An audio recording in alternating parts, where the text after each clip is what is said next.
யாருக்கும் தவறுகள் செய்தேனோ, எவருக்கும் துன்பம் தந்தேனோ, கூறுங்கள் அன்பு தோழர்களே, குறைகள் இருந்தால் கூறுங்கள்.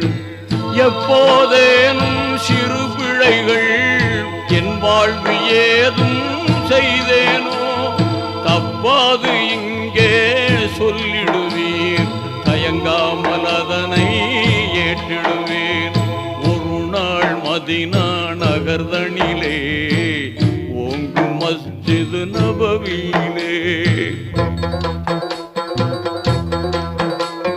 அது கேட்ட தோழர்கள் நெஞ்சங்கள் அதிர்ந்தது, அங்கமெல்லாம் நடுங்கியே. அது கேட்ட தோழர்கள் நெஞ்சங்கள் அதிர்ந்தது, அங்கமெல்லாம் நடுங்கியே. நீ